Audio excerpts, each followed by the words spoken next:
Hi, I'm CJ McDonald, principal here at Echo Hill. Happy, beautiful Friday. In a review of this week, Tuesday, the whole building had the controlled Alice evacuation drill. All went incredibly well. Essentially, what we do is we go over the intercom. I say Alice, Alice. I give a location of where students should avoid. We do a quick exit as a whole building, and then we meet in the field out back. We talk about how this is just a drill, just like fire and our storm drills, and then we go back inside. It helps that it was beautiful.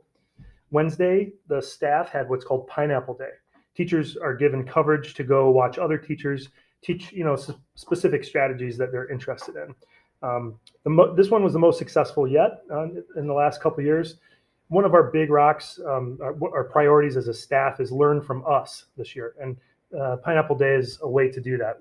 We look to continue to do that next year as well.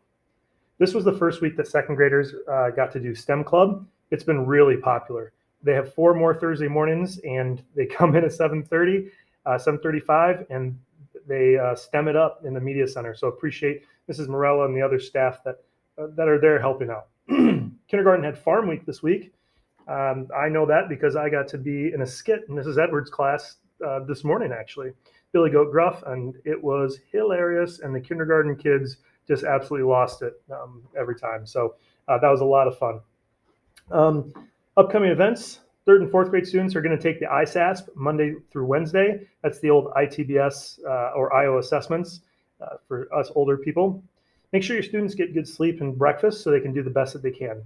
This will not only give you another snapshot of your students' academic prowess, but it also is an accountability measure Echo Hill has to the state. They look at different subgroups and basically if we're not meeting appropriate growth, then we will have to take certain actions.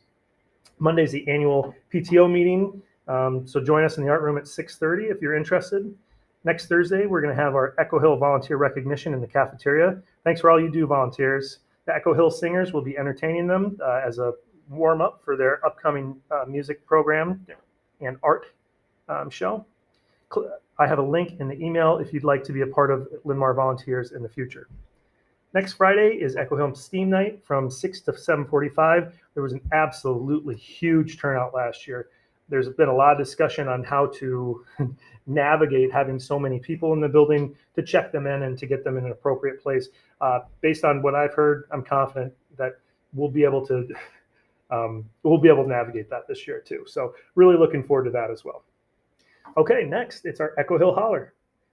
This week's Echo Hill Holler goes out to Mariah Hugo and Amy Ovell. Mariah is an associate in Miss Cheyenne's preschool classroom. She's part of a fantastic group of ladies and helps that room run in a really incredibly efficient manner. Mariah is very patient. When the 3 or 4-year-olds are having a difficult day, she's a calming presence, helping them return to an emotional state so they can get back to learning. She moves around the room. She knows exactly what she needs to do to keep the room running and just what her students need at just the right time. Amy is an associate in Miss Amy's and Miss Cheyenne's preschool classroom. She plays an integral part of both teams. She works in one or both classrooms each day, depending on the needs and the attendance of the students. Never complaining, Amy is able to adapt her support to all students in our program effectively. The funny thing is, Amy is always smiling. Every time I see her, I swear she is smiling. She's willing to do whatever is best for students, which is just another example of what makes this staff great. So thanks, Mariah and Amy. Echo Hill is more kind because you are here. Well, that's it. That's all I got. Thanks for all that you do. Have a great weekend. Take care.